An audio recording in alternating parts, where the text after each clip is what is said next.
ਇੱਥੇ ਹੀ ਤੁਸੀਂ ਬੰਦੇ ਭੇਜੋ। ਓਕੇ ਹਾਫਿਜ਼। ਇਹਦੇ ਵਿੱਚ ਛੱਡ ਦਿਓ ਹੁਣ।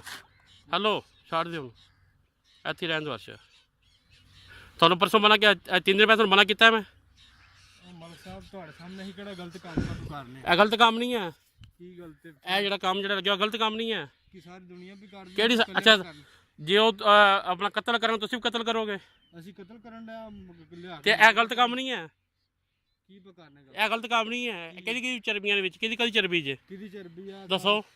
ਮੋਟੇ ਗੋਸ਼ਤ ਦੀ, ਛੋਟੇ ਗੋਸ਼ਤ ਦੀ। ਅਸੀਂ ਕੋਈ 18 ਸਾਲ ਹੋ ਗਏ ਨੇ ਇੱਥੇ ਸ਼ਹਿਰ ਮਾਲ ਪਾ ਲਿਆਉਣੇ। ਅੱਜ ਵੀ ਇਹਨੂੰ ਪੁੱਛੋ ਕਿੰਨਾ ਚਿਰ ਹੋ ਗਿਆ।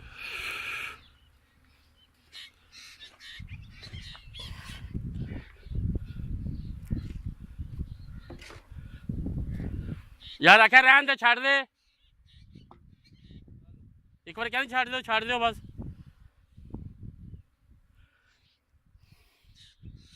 ਮੈਂ ਤਾਂ ਕਿਹਾ ਤੁਹਾਨੂੰ ਸ਼ਰਮ ਵੀ ਆ ਗਈ ਹੋਣੀ ਹੈ। ਇਹ ਕੀ ਹੈ?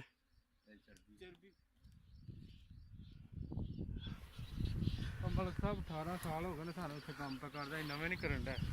ਚਲੋ 18 ਸਾਲ ਹੋ ਗਏ ਨਾ।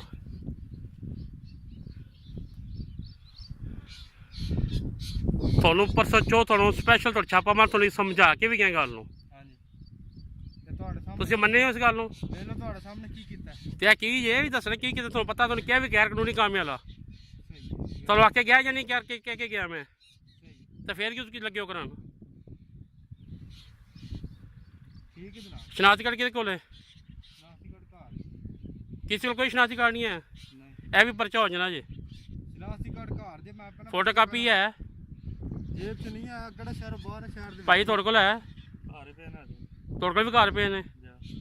ਤੇਰਾ ਤੇ ਹੈ ਹੀ ਨਹੀਂ ਨਾ। ਸਾਹਿਬ ਹੈਰੀ ਮੇਰੀ ਜਾਨ ਨੇ ਮਹੱਲੇ ਸਾਡੇ ਦੇ ਤੁਸੀਂ ਜਾਣਦੇ ਹੋ ਫਿਰ ਵਾਕਫ ਬਣੇ ਤੁਹਾਡੀ। ਨਾ ਵਾਕਫ ਵਾਲੀ ਗੱਲ ਨਹੀਂ ਹੈ। ਜਿਹੜਾ ਕੰਮ ਗਲਤ ਹੈ ਉਹ ਗਲਤ ਹੈ। ਗਲਤ ਕੋਈ ਨਹੀਂ, ਸਾਰੀ ਦੁਨੀਆ ਕਰਨ ਡਈ। ਸਾਰੀ ਦੁਨੀਆ ਕਰ ਰਹੀ ਹੈ ਨਾ। ਆਹੋ ਉਹ ਦੁਨੀਆ ਵੀ ਸਿੱਧੀ ਹੋ ਜਾਏਗੀ। ਸਹੀ। ਤੇ ਸਾਬਣ ਚ ਇਸਤੇਮਾਲ ਤੇ ਅੱਜ ਹੀ ਸਿੱਧਾ ਹੋ ਜਾਏਗਾ ਇਨਸ਼ਾਅੱਲਾ, ਘਬਰਾਓ ਨਾ। ਸਹੀ।